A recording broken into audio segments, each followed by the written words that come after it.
जलन। ममता बहुत ही सीधी और प्यारी लड़की थी, वहीं सुनील एक सरल और आगे बढ़ने की सोच रखने वाला लड़का। सुनील, बेटा सुनील कहाँ है? अरे जरा एक गिलास पानी तो दे दो। हाँ माँ अभी आया। क्या माँ, पानी तेरे सर के पास ही तो रखा है, क्या हो गया है, तबीयत खराब है क्या?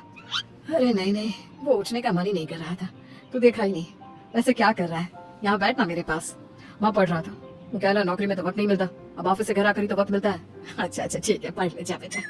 सुनील पढ़ लिख कर और आगे बढ़ना चाहता था, लेकिन माँ की तबीयत खराब देखकर सोचता है कि शादी ही कर ले, तब तक माँ का ख्याल वो अकेले रख पाएगा। तो एक दिन, वाह ये ममता है, मैंने इससे शादी कर ली है, तुम्हारी तबीयत भी ठीक नहीं रहती तो मैंने सोचा शादी कर लेता हूँ, घर संभालने वाली और तुम्हें संभालने वाली कोई आ जाएगी तो अच्छा रहेगा।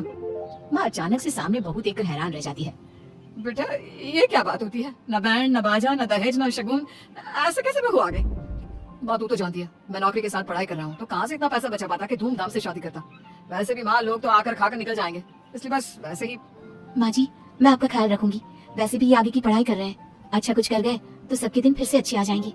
सास को ममता की बात ठीक तो लगती है, लेकिन मन में कहीं ना कहीं लगता है कि कहीं बहू बेटे को लेकर फुर्र ना हो जाए और फिर तो वो रह जाएगी अकेली। बेटा देख, मेरा जो कुछ भी है वो सुनील ही है, और सुनील का भी अब इस दुनिया में मैं ही हूँ और कोई नहीं। क्या सुनील? बिल्कुल माँ, लेकिन आज से ममता भी मेरे जीवन का अहम हिस्सा है, जैसे तू है। सास को बड़ा बुरा लगता है कि उसकी सल्तनत में कोई और हिस्सेदार कैसे हो सकता है, कैसे कोई और उसके 30 साल के बेटे की जिंदगी में अचानक से आकर बराबर का हिस्सेदार बन सकता है। देख बहू, मैं भले थोड़ा बीमार रहती हूँ, लेकिन इसका मतलब ये नहीं कि घर की चीजों में मेरा कंट्रोल खत्म हो गया है। मैं आज भी इस घर की रानी हूँ, समझी? बेटा सोचता है कि ये माँ को अचानक से क्या हो गया। कल तक जो माँ कहती थी कि जिंदगी का कोई भरोसा नहीं, वो अचानक से जंग के मैदान की झांसी की रानी कैसे बन गई? माँ क्या हो गया, सब ठीक है ना? अचानक कैसी बात कर रही हो? ममता का आज पहला दिन है, स्वागत करो उसका।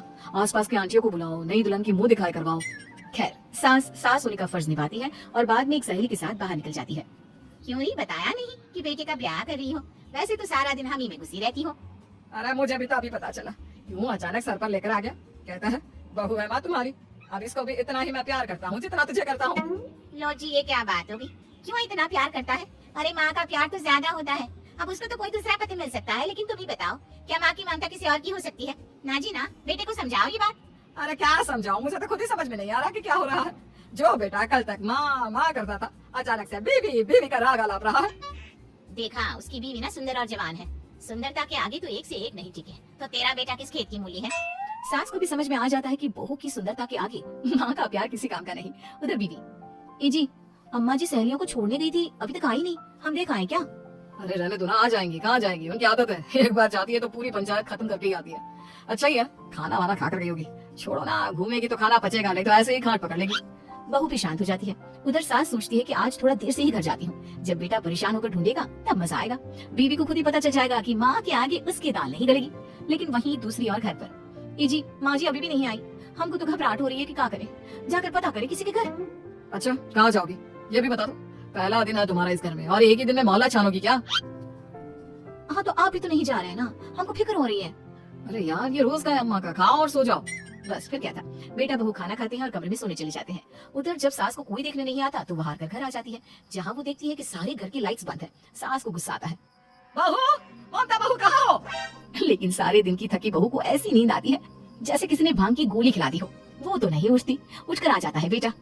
क्या बात है अम्मा, काहे चिल्ला रही हो? अरे सो जाओ ना, सुबह की थकी है बहू, वो सो रही है, जोर से बोलोगी तो नींद खुल जाएगी उसकी। माँ को गुस्सा आ जाता है, फिलहाल तो सो जाती है, लेकिन मन ही मन ढेर सारा जहर बहू के लिए भरा होता है। सुबह बहू चाय बना रही होती है कि सास धीरे से गैस तेज कर देती है, जिससे चाय का बर्तन जल जाता है, और जैसे ही बहू चाय का बर्तन उठाती है उसका हाथ जल जाता है।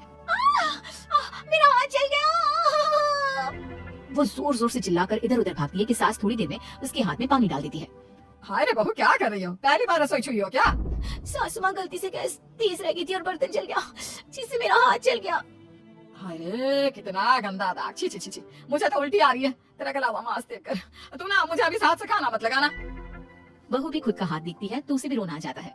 कुछ दिनों के बाद सास की सहेली आती है, बहू चाय बनाकर लाती है। उसके जाने के बाद सहेली कहती है, बहू की सुंदरता ऐसी है कि कोई भी दीवाना हो जाए। वैसे तेरे बेटे का क्या हाल है?